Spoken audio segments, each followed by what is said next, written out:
21 सितंबर 2024 बाबा का साकार मुरली। मीठे बच्चे, बाप कल्प कल्प आकर तुम बच्चों को अपना परिचय देते हैं। तुम्हें भी सबको बाप का यथार्थ परिचय देना है। आज का प्रश्न है, बच्चे के किस प्रश्न को सुनकर बाप भी बंडर खाते हैं? उत्तर, बच्चे कहते हैं, बाबा आपका परिचय देना बहुत मुश्किल है, हम आपका परिचय कैसे दें? यह प्रश्न सुनकर बाप को भी बंडर लगता है। जब उन्हें बाप ने अपना परिचय दिया है तो तुम भी दूसरों को दे सकते हो। इसमें मुश्किलात की बात ही नहीं, यह तो बहुत सहज है। हम सब आत्माएं निराकार हैं तो ज़रूर उनका बाप भी निराकार होगा। ओम शांति। मीठे मीठे रूहानी बच्चे समझते हैं बेहद के बाप पास बैठे हैं। यह भी जानते हैं बेहद का बाप इस रथ पर ही आते हैं। जब बाप दादा कहते हैं, यह तो जानते हैं कि शिव बाबा है और वह इस रथ पर बैठा है, अपना परिचय दे रहे हैं। बच्चे जानते हैं वह बाबा है। बाबा मत देते हैं कि रूहानी बाप को याद करो तो पाप भस्म हो जाएं, जिसको योग्य अग्नि कहते हैं। अभी तुम बाप को तो पहचानते हो, तो ऐसे कभी थोड़े ही कहेंगे कि बाप का परिचय दूसरे को कैसे दूं। तुमको भी बेहद का बाप का परिचय है तो ज़रूर दे भी सकते हो। परिचय कैसे दे, यह तो प्रश्न ही नहीं उठ सकता है। जैसे तुमने बाप को जाना है, वैसे तुम कह सकते हो कि हम आत्माओं का बाप तो एक ही है, इसमें मूंझने की दरकार ही नहीं रहती। कोई कहते हैं बाबा आपका परिचय देना बड़ा मुश्किल होता है।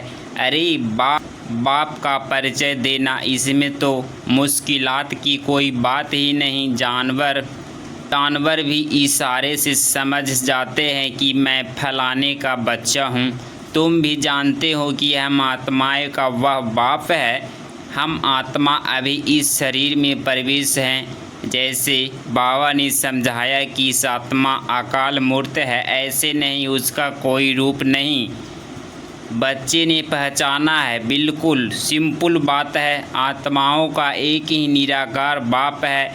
हम सब आत्माएं भाई भाई हैं, बाप की संतान है। बाप से हमको वर्षा मिलता है, यह भी जानते हैं। ऐसे कोई बच्चा इस दुनिया में नहीं होगा जो बाप को और उसकी रचना को न जानता हो। बाप के पास क्या प्रॉपर्टी है, यह सब जानते हैं। यह है ही आत्माओं और परमात्मा का मेला। यह कल्याणकारी मेला है। बाप है ही कल्याणकारी, बहुत कल्याण करते हैं। बाप को पहचानने से समझते हो, बेहद के बाप से हमको बेहद का वर्षा मिलता है। वह जो सन्यासी गुरु होते हैं, उनके शिष्यों को गुरु के वर्षे का मालूम नहीं रहता है।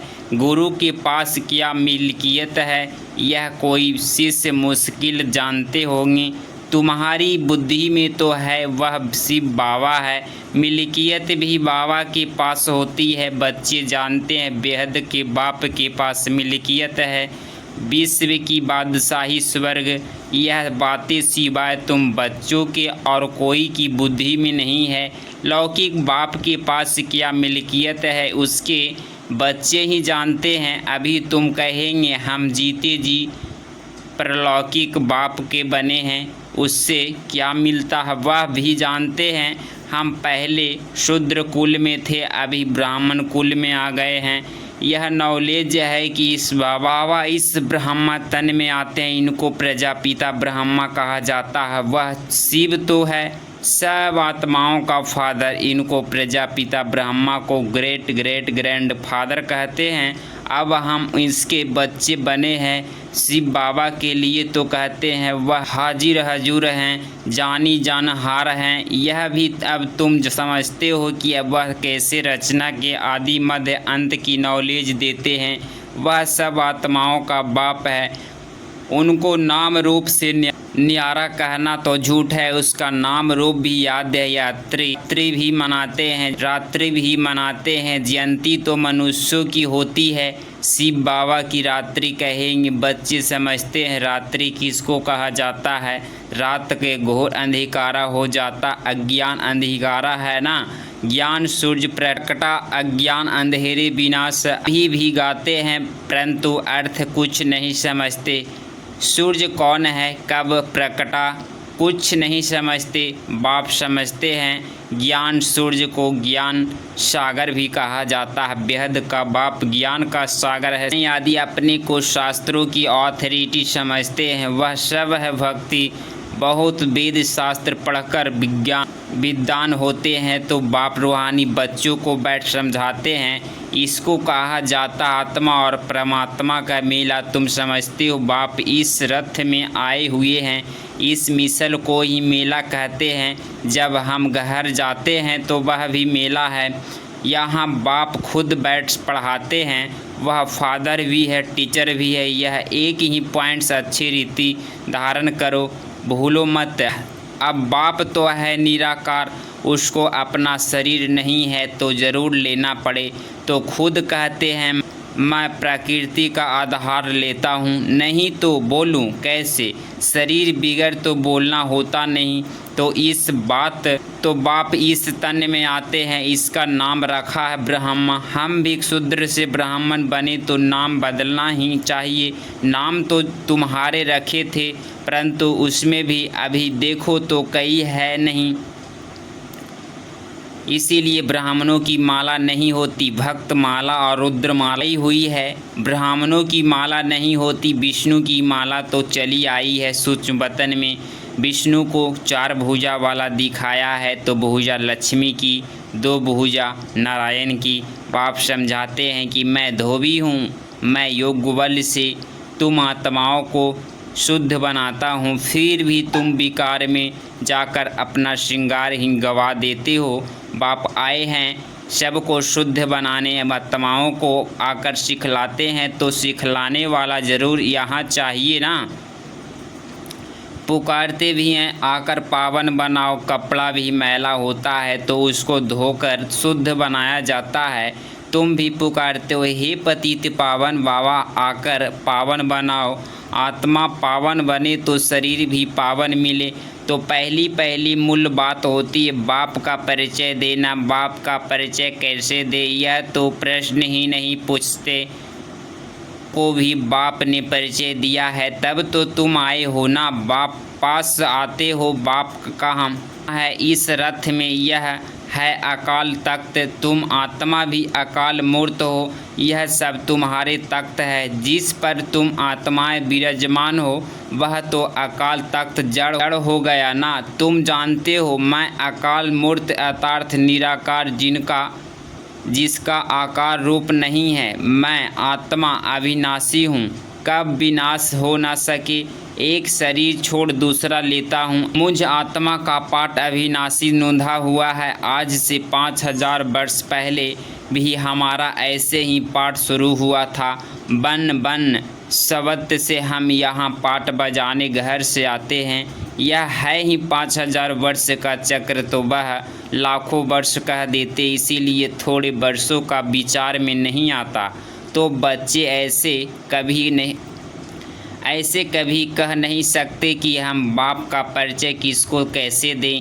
ऐसे प्रश्न पूछते हैं तो बंडर लगता है। अरे तुम बाप के बने हो, फिर बाप का परिचय क्यों नहीं दे सकते हो। हम सब आत्माएं हैं, वह हमारा बाबा है। कि सतगति करते सतगति कब करेंगे, यह भी तुमको अभी पता पड़ा है। कल्प के संगम युग पर आकर सर्व की सतगति करेंगे। वह तो समझते हैं अभी 40,000 वर्ष पड़े हैं, और पहले से ही कह देते नाम रूप से न्यारा है।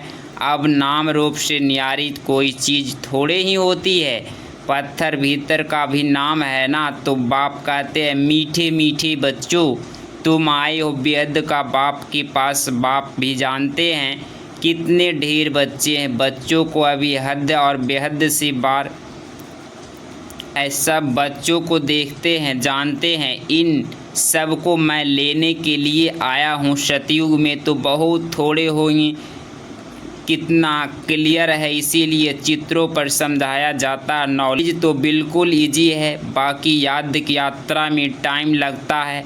ऐसे बाप को तो कभी भूलना नहीं चाहिए। बाप कहते हैं, मामी कम याद करो तो पावन बन जाएंगी। मैं आता ही हूँ पतित से पावन बनाने। तुम अकाल मूर्त आत्माएं सब अपने अपने तख्त पर बन हो। मैंने भी इस तख्त का लोन लिया है। इस भाग्यशाली रथ में बाप प्रवेश होते हैं। कोई कहते हैं परमात्मा का नाम रूप नहीं, यह तो हो ही नहीं सकता। उसको पुकारते महिमा गाते हैं तो ज़रूर कोई चीज़ है ना। तमो प्रधान होने कारण कुछ भी समझते नहीं। बाप समझते हैं, मीठे मीठे बच्चों, इतनी 84 लाख योनियों तो कोई होती नहीं। 84 जन्म, पुण्य जन्म भी सबका होगा। ऐसे थोड़े ही ब्रह्मा में जाकर लीन हो भी मुझको पाएंगे। यह तो बना बनाया ड्रामा, एक भी कम जास्ती नहीं हो सकता। इस अनादि अविनाशी ड्रामा से ही फिर छोटे छोटे ड्रामा वह नाटक बनाते हैं, वह है विनाशी। अभी तुम बच्चे बेहद में खड़े हो। तुम जानते हो बच्चों को यह नॉलेज मिली हुई है ने कैसे 84 जन्म लिए। अभी बाप ने बताया, आगे किसको पता नहीं था। ऋषि मुनि भी कहते हैं हम नहीं जानते। बाप आते ही हैं संगम युग पर इस पुरानी दुनिया को चेंज करने। ब्रह्मा द्वारा नई दुनिया की स्थापना फिर से करते हैं। वह तो लाखों वर्ष कह देते हैं, कोई बात याद भी ना आ सके। महाप्रलय भी कोई होती नहीं। बाप राजयोग सिखलाते हैं, फिर रजाई तुम पाते हो। इसमें तो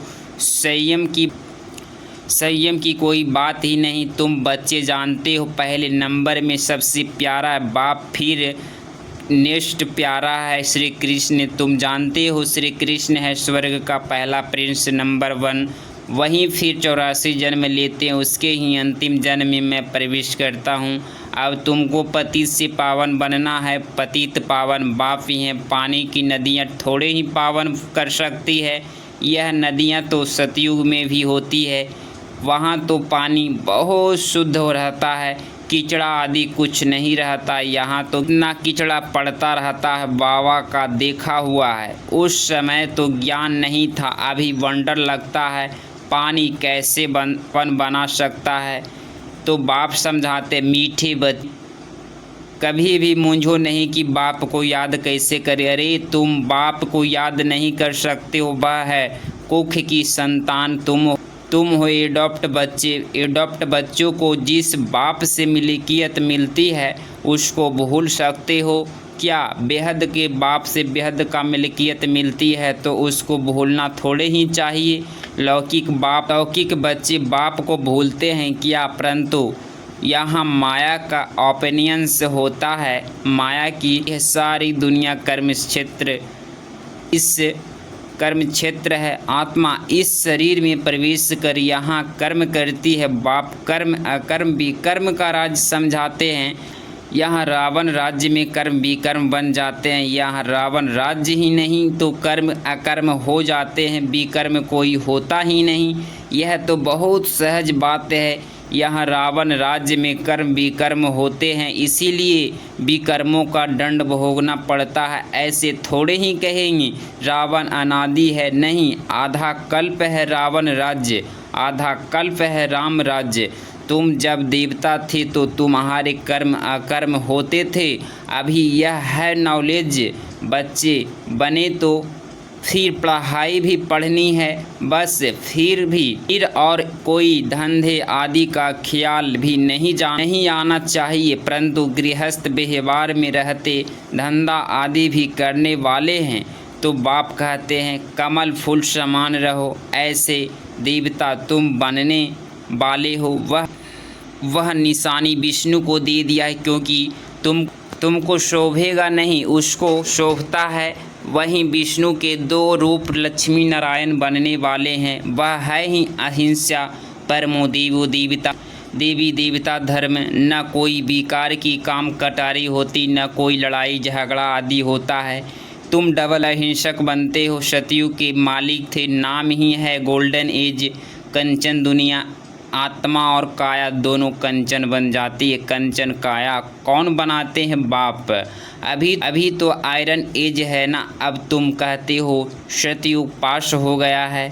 कल सतयुग था ना, तुम राज्य करते थे, तुम नॉलेज फुल बनते जाते हो। सब तो एक जैसे नहीं बनेंगे। अच्छा, मीठे मीठे शिकिलधे बच्चों प्रति माता पिता बाप दादा का याद प्यार और गुड मॉर्निंग। रूहानी बाप की रूहानी बच्चों को नमस्ते नमस्ते। धारणा के लिए मुख्य सार पॉइंट नंबर फर्स्ट, मैं आत्मा अकाल तख्त नसीन हूँ। इस स्मृति में रहना है, हद और बेहद से पार जाना है, इसीलिए हृदय में बुद्धि नहीं फंसानी है। पॉइंट नंबर 2, बेहद बाप से बेहद की मिल्कियत मिलती है, इस नशे में रहना है। कर्म अकर्म विकर्म की गति को जान विकर्मों से बचना है। पढ़ाई के समय धंधे आदि से बुद्धि निकाल लेनी है। आज बाबा का मीठे वरदान, श्रीमती की लगाम को टाइट कर मन को बस करने वाले बालक सो मालिक भवा। स्पष्टीकरण, दुनिया वाले कहते हैं मन घोड़ा है जो बहुत तेज भागता है, लेकिन आपका मन इधर उधर भाग नहीं सकता, क्योंकि श्रीमत का लगाम मजबूत है। जब मन बुद्धि साइडलेंस को देखने में लग जाती है तो लगाम ढीला होने से मन चंचल होता। इसीलिए जब भी कोई बात हो, मन चंचल हो तो श्रीमत का लगाम टाइट करो तो मंजिल पर पहुंच जाएंगे। बालक सो मालिक हूँ, इस स्मृति से अधिकारी बन मन को अपने बस में रखो। आज का स्लोगन है, सदा निश्चय हो कि जो हो रहा है वो भी अच्छा और जो होने वाला है वो और भी अच्छा हो, अचल अलोढ़ रहेगा। अगर इस चैनल पे आप डेली मुरली सुनते हैं तो चैनल को ज़रूर सब्सक्राइब करें। ओम शांति।